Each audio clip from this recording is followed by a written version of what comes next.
E estamos de volta com o programa Verdade. Como eu disse na abertura, eu recebo aqui hoje Dr. Josemar Honório Barreto para falar sobre um flagelo que se abate sobre a sociedade mundial, sobre as famílias, principalmente sobre os jovens. O alcoolismo, na verdade, é um grande flagelo. Doutor Josemar, é uma honra tê-lo aqui no programa e tenho certeza que as suas informações serão preciosas para as pessoas que estão nos assistindo. Boa noite. Boa noite, Carrara. O prazer e a honra é toda minha de estar aqui nesse canal para levar essa mensagem a todos os ouvintes. O canal Cuiabá, que a gente está acostumado a ver em casa, né? E ver você todos os sábados. Muito obrigado. Há poucos dias eu vi você com o Dr. Mário Connor, que é um juiz que eu trabalho com ele na desintoxicação de alcoólatras, né? Fazendo justiça terapêutica. O doutor Mário é um grande pesquisador, um grande magistrado, na verdade. Mas, doutor Josemar, vamos começar a nossa conversa falando sobre os malefícios do chamado consumo do álcool. Quais são os malefícios do alcoolismo? Olha, eu ainda não publiquei esse livro. Eu tenho 6 livros publicados, mas agora eu fiz um que parece que é o que a sociedade está precisando ouvir. É alcoolismo, causas e consequências. Então, as consequências eu dividi em 3 grandes grupos. As consequências orgânicas, consequências mentais e sociais.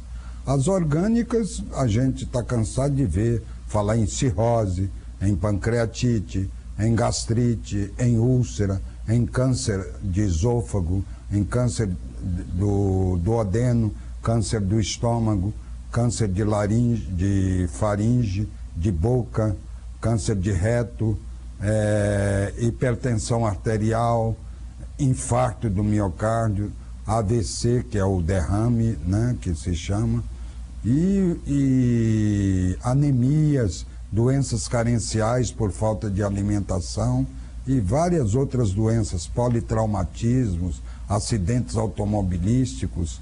63% dos acidentes automobilísticos são ocasionados pelo abuso do álcool e outras milhares de doenças ocasionadas pelo álcool.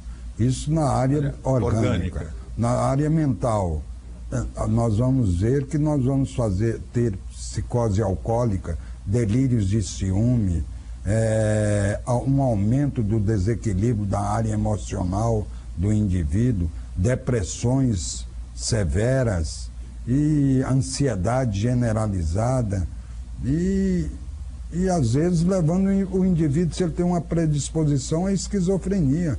A esquizofrenia paranoide, aquela que ele sofre pensando que está sendo perseguido. Fora as crises de abstinência que levam o indivíduo à loucura, né? E a social? A social, a gente vê o desemprego, a prostituição infantil, né? Desagregação familiar, as crianças usando cola no meio da rua, usando drogas. Por quê? Porque os pais são alcoólatras. E pai matando a mãe.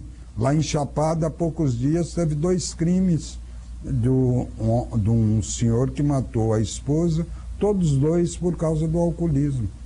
Doutor Josemar, vamos esclarecer uma coisa aqui que eu acho que está na cabeça de todos nós. O alcoolismo é hereditário? Olha, não existe algo cientificamente provado que tem um gene que traz a hereditariedade.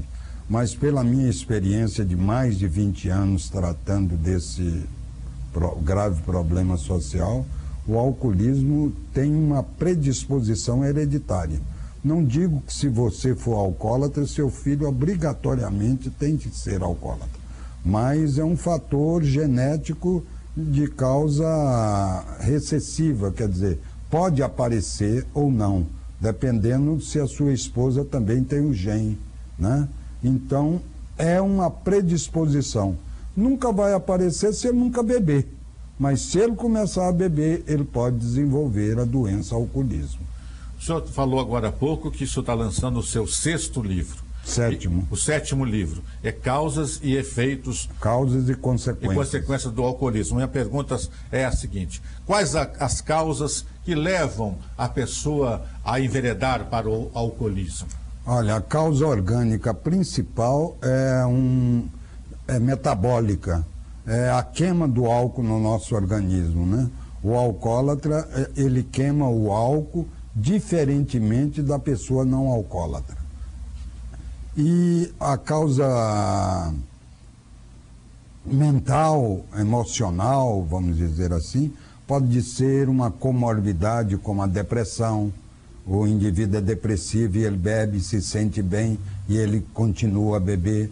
A ansiedade generalizada, ele é muito ansioso, ele começa a beber porque o álcool, em algumas doses, é ansiolítico, ele destrói a ansiedade. Fobias, né? O indivíduo, para entrar no avião, precisa de beber, né? Senão, ele não entra no avião. Fobias de vários tipos, já falei de depressão, e também desequilíbrios emocionais, baixa autoestima, o indivíduo, a criação do indivíduo, e também o problema de oferecer bebida para a criança em casa. Dá na chupeta um chopinho, o pai molha a chupeta no chope e dá para a criança. Quando a criança está maiorzinha, dá vinho para a criança. Ele não tem estrutura nem orgânico, o seu fígado, o seu pâncreas não está preparado para isso, e nem tampouco a sua saúde mental está preparado. O adolescente mesmo é um momento terrível da vida de um ser humano. Ele nem sabe se ele é criança ou homem, ele nem sabe o que quer da vida neste momento, né? E aí o álcool vem para atrapalhar, para bagunçar a sua vida. Então é um perigo o adolescente iniciar sua vida. É uma irresponsabilidade, né, do pai, sei lá de quem, como o senhor disse, molhar a chupeta num chope, numa cerveja ou num vinho e dar para a criança. Eu acho que ele deveria ser preso, um homem que faz isso. Porque eu vi uma criancinha há poucos dias, eu estava jantando num restaurante, ele corria, e aí acho que a energia dele acabava, ele ia lá na mesa, tomava um golinho de chope, os pais achavam lindo, e ele voltava a correr, fazer bagunça no restaurante, e voltava lá, tomava mais um golinho de chope. Eu queria sair do restaurante porque eu não estava aguentando aquilo. Eu queria intervir, mas é difícil a gente intervir num negócio desse, que não existe lei contra isso. Vai falar, o que você tem com isso? É meu filho. Meu filho é meu. Pois é, e eu falo, é seu, mas... E aí a gente parte para a ignorância, porque a gente também é um ser humano e quer defender uma criança, né? Doutor Josemar, essa criança é um predestinado, ou sei lá, está no caminho do alcoolismo? Eu acredito que sim. Os pais acham bonito, depois eles vão chorar amargamente pelo que eles fizeram, né? A maioria começou a beber dentro de casa. Exatamente. Doutor Josemar, como proceder? Como eu vou deixar, por exemplo, de consumir bebida alcoólica? Como o dependente, por exemplo, deve deixar de beber? O alcoolismo é uma doença que a gente poderia dizer que não tem cura. Não tem cura no sentido daquele alcoólatra eu tratar dele e ele beber moderadamente, igual todo mundo, igual a grande maioria bebe.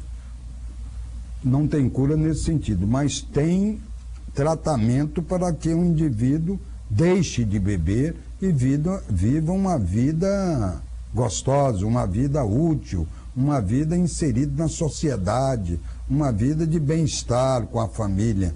E isto tem tratamento, é como a diabetes. Diabetes não tem cura, mas tem medicação oral, tem insulina, que ele pode viver sem ter crises de hiperglicemia, de parar no pronto-socorro, de estar morrendo por causa da diabetes.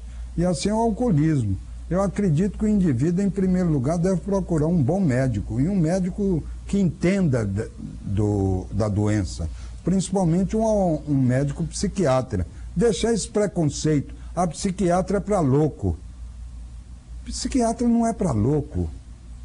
As pessoas ficam loucas porque não vão no psiquiatra, né? A bebida é uma loucura. É uma loucura. Uma pessoa normal não bebe até cair. Não bebe e vai dirigir a 130, 140 por hora. O senhor fala que deve buscar um psiquiatra, é uma ajuda. E outras ajudas que ele deve buscar? Então, fazer esse tratamento. Tem também o CAPS, que é o Centro de Apoio Psicossocial para álcool e drogas, que em Cuiabá já existem. Em muitas cidades do interior já existe CAPS para isso. Essas associações de alcoólicos anônimos. E também associações de pessoas leigas, mas que entendem profundamente porque já passaram por isso, como Alcoólicos Anônimos, né? Alcoólicos Anônimos é uma irmandade que surgiu em 1914 e está até hoje ajudando alcoólatras. Quer dizer, tem religião, né? Você já ouviu pessoas dizendo, não, eu mudei de religião e parei de beber, virei espírita e não bebo mais. Hoje eu sou crente, parei de beber. Eu nunca ouvi falar, hoje eu sou católico e parei de beber. Porque, infelizmente, a nossa religião que mais tem no Brasil oferece bebida dentro do seu próprio pátio, né? Estou conversando aqui no programa Verdade com o médico Josemar Honório Barreto.